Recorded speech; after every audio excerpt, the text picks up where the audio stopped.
Malevolently green eyes stared at the ruined person lying in the dust in front of her. She ignored the wailing people around her and reached down with a single claw, tracing the woman's face almost lovingly.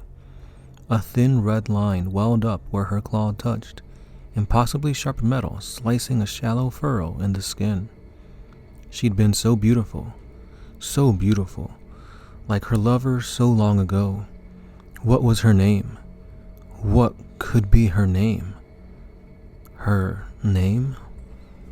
Metal groaned as the silver automaton grasped her head in both hands and shook slowly from side to side.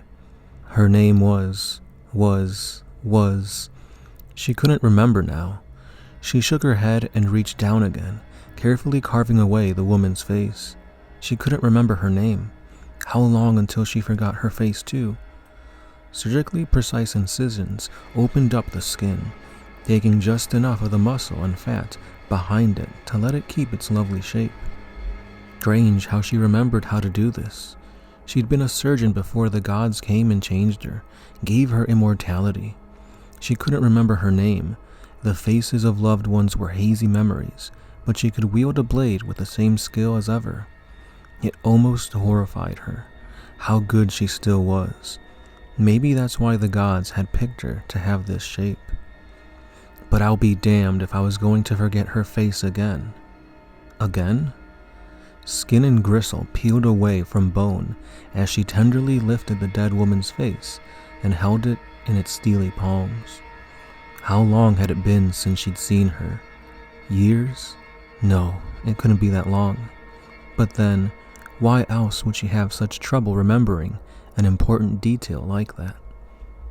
She pressed cold metallic lips against cold dead flesh and whimpered, the evil green of her eyes shutting off as she closed them. She could feel the memory growing dimmer, only this dead woman's face reminding her of her lost lover at all. She wished she could still cry, but no tears came from her glassy eyes. Pain exploded in the front of her chest, sending her reeling backwards and causing her to drop the face. More pain burst against her, on her jaw, her arms, her legs. She fell to the ground as booted feet stomped up to her and reached out to the dust-covered face. No, I can't forget her, not now. She hooked it with a claw and tucked the precious skin against her chest, hooking it on the raised god mark between her ribs. She couldn't forget her this time.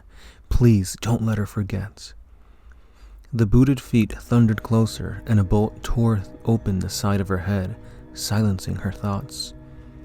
She groaned as she felt the side of her head flow back together, wires shaking back into her skull which closed over itself in a mere second. She was standing now. Strange, wasn't I on the ground a moment ago?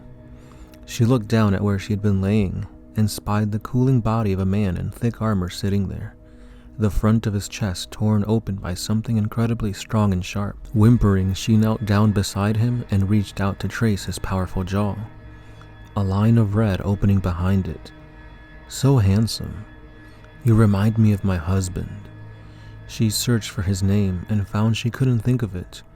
Frustration built in her chest, and she began cutting away the dead Marine's face with ghoulish precision. It still horrified her, in some part of herself, what she put her skills as a surgeon to now, carving a memento from the flesh of some poor dead man. She peeled his skin carefully away from his skull and cradled it tenderly against her chest, where it joined the 10 other faces now hanging from her ribcage. I won't forget you now. Never forget you. She rocked back and forth slowly, mewling quietly to herself. Never.